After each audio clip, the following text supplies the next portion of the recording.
Hello, Mom and Dad Meet World. So let's talk about this guy right here. This is the M2 Mac Mini. This is the base model, and this is available for $499 in the US at local Best Buys, and I believe I've even seen them on Amazon.com.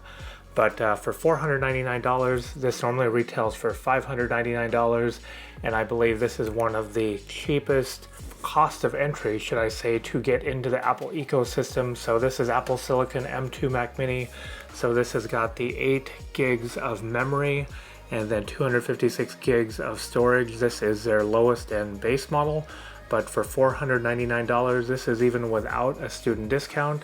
And depending if you are a Best Buy Total Tech member, you will even get the warranty on this. You'll want to double check. You'll get the Apple Care Plus already included with this if you are a certain tier of member, already included. And I think for $499, this is a really good machine for most.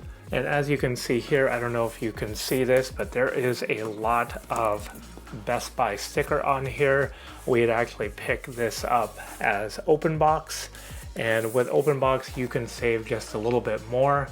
I believe we happen to save about $30 or so picking this up open box, and this is quite a better deal, should I say, picking this up open box. So let me just pop this open right here. This was already popped open at the store just to make sure that the contents was here. So you've got this guy, which is the Mac Mini.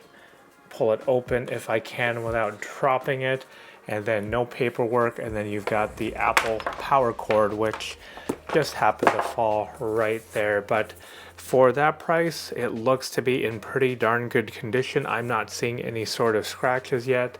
And then we'll pull this off. As you can tell, this has already been pulled off before and just put back on. It looks to be in really darn good condition. You can see the ports back here.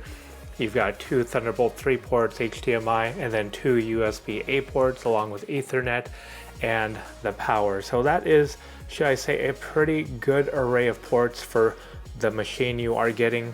So we did test this out last time, a back to school deal. So where if you are a college student or the parent of a college student, you could have gotten this for $499, but now it is available everywhere for $499. What was basically said is shortcomings. It does use a slower SSD.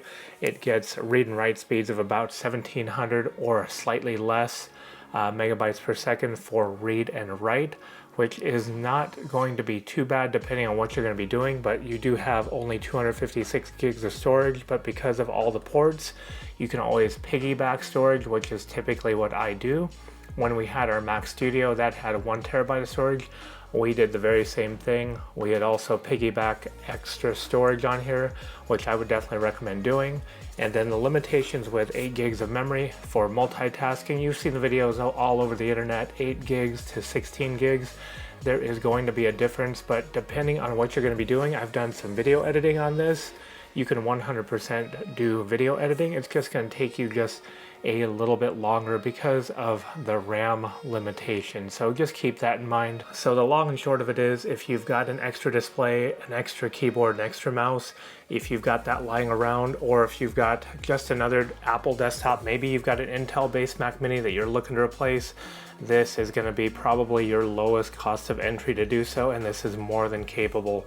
Whether or not you're going to be working with Microsoft Office programs, it can handle those without any issues. Whether or not you can be using it for email, web browsing, it's definitely going to be able to handle that. Or if you're doing a little bit of light photo editing or light video editing, this is a great machine to do so. So hello. So I've finally got this all set up. So I've got the Mac Mini sitting right here. I'm actually recording this directly on the Mac Mini using our Canon M200 as a webcam, hooked up to a capture card, hooked up to, I believe, the Thunderbolt display. But I've got only 3 things on the back of the Mac Mini, and that is the power cable, the Thunderbolt cable that goes to the TS3 Plus, and the Ethernet. So I've only got 3 because I had tested the TS3 Plus last time and we had everything just going to it, including the 2 Thunderbolt displays, which I've actually got both running to the TS3 Plus, which is then running to the Mac Mini. It's actually running just fine. Before that, it was on our MacBook Pro M3 Max, but I had a weird flicker issue, but I don't know if it didn't just fully handshake all the way, but I said I don't even want to deal with that, so I just unplugged the Ethernet from one of the Thunderbolt displays and hooked that directly up to the Mac Mini, which is what I'm doing now. So I've got a very, very clean setup with having that singular Thunderbolt cable. So the TS3 Plus does have both Thunderbolt displays, and it's got a bunch of stuff hooked up to it, including 4 external SSDs, just backup drives, and I'm taking my photos and putting them onto an external drive as opposed to using the internal storage, because we've only got the 256 gig base model here. But even with 8 gigabytes of memory, both Thunderbolt displays, I'm running a virtual machine right here to my left on my other computer. With work, I have Slack, I've got Microsoft Word, I did have Microsoft Teams, and I've got this recording going on right now, and I've got a handful of websites up on Safari and on Chrome. And the only thing I really don't have up right now is Final Cut, but I will be going into that right now. But just to give you a little bit of an idea of how capable this little machine is. So this M2 Mac Mini base model with only 8 gigabytes of memory and 256 gigs of storage. We've got 2 Thunderbolt displays. I've got it running to the CalDigit TS3 Plus, which has a bunch of stuff that is hooked up to that, including another Dell USB-C. It's just like the TS3 Plus, except it's a USB-C accessory, but I've got more stuff plugged into that, including a wired keyboard that I use right here, the Apple keyboard.